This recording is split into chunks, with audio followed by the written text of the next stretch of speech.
This is WRMK, Deerfield, New Hampshire. WRMK News Radio. You're listening to The Riley King Show. Good morning and happy Tuesday, everyone. And welcome to this Tuesday edition of The Riley King Show. We have a jam-packed program ahead for you today. Coming up on the show, uncertainty persists over the Youth Development Center Settlement Fund Administrator. Shaheen says U.S. interest in Greenland is straining ties with key NATO allies. Shaheen honored for her role in bringing Martin Luther King Jr. Day to New Hampshire. Trump's Greenland threat sparks fear of a NATO rift. In Minneapolis, protests continues as U.S. troops are placed on standby. Let's get started now. First up, uncertainty persists over the Youth Development Center Settlement Fund Administrator. The future leadership of the Youth Development Center Settlement Fund remains unclear as nearly 6 months pass without a new administrator in place. Former fund administrator John Bordreck stepped down in July of 2025, and no replacement has yet been named. State officials have not publicly disclosed the status of the search, though a new administrator could be appointed in the coming months. We haven't seen any decisions, and it appears that won't be any decision until there's a new administrator in place, said Mark Knights of Nixon Peabody LLP. The settlement fund was established to compensate victims of alleged physical, mental, and sexual abuse suffered while in state care over the past 50 years. It was also designed to prevent what could have been thousands of lawsuits moving through the court system. More than 2,000 people have submitted claims to the fund. Of those, about 1,700 remain pending. When the statutory cap is applied, the total amount requested for unresolved claims is approximately $1.8 billion. Another 425 cases have been resolved, resulting in $239 million in settlement payments. 75 claims have been withdrawn and 79 have been dismissed. The alternative is even worse, Knights said. The alternative is that these clients go to court and they try their cases in court where there are no caps. There is no 2.5 million cap, even if somebody had been raped 100 times, which is the case in the settlement fund.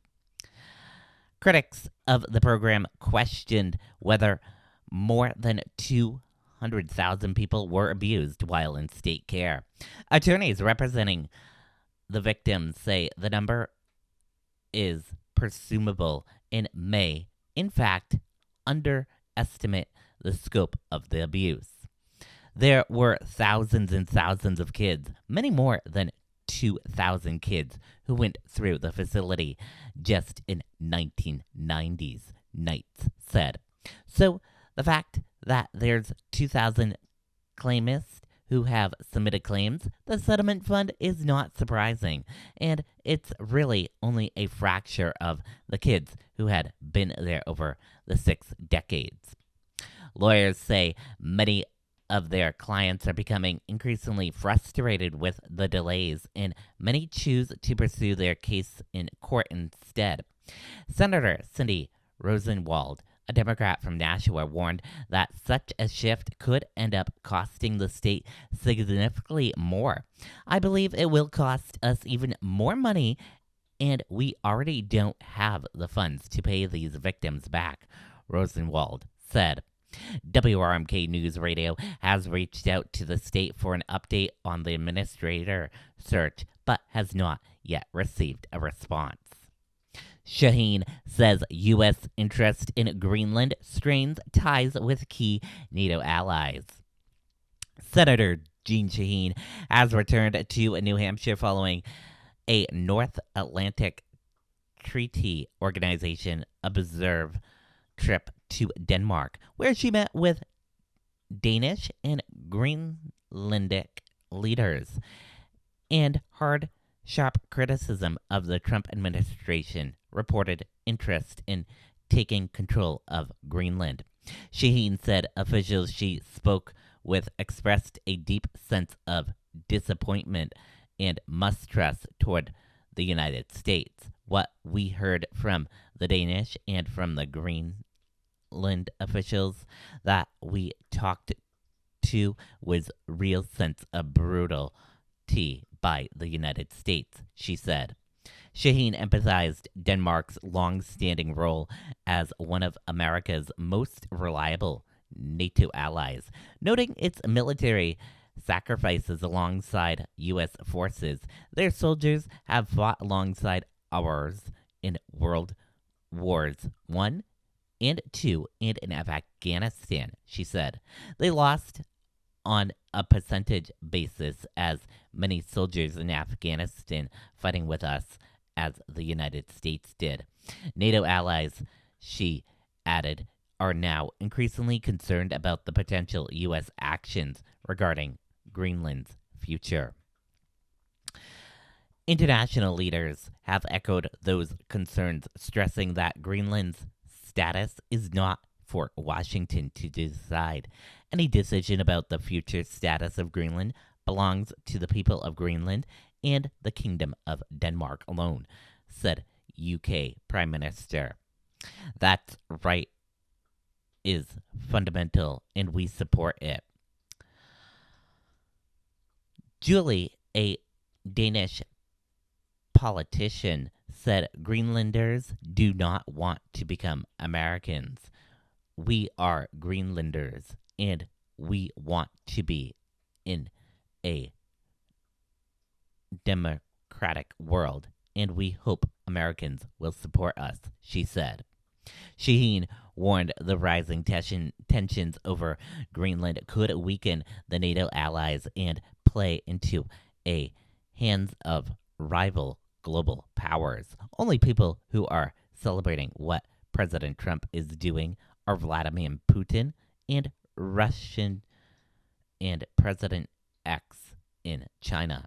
She said they would love to see the NATO alliance and the Transatlantic Alliance, our partners with Europe, fall apart, and that's what the president is threatening.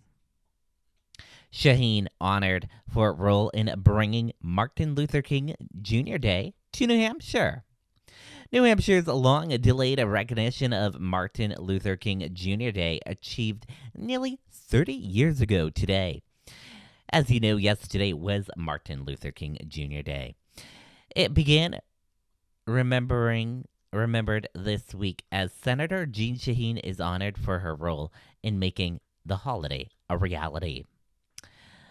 The state was the last in the nation to officially recognize the federal holiday, a change that came in 1999 during Shaheen's second term as governor.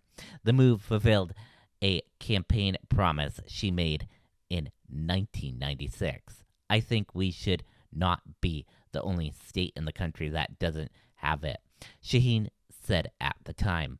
I will work with the legislature to try and make sure that we get Martin Luther King Day. 3 years later, the legislature passed a bill replacing Civil Rights Day with Martin Luther King Jr. Day, and Shaheen signed it into law.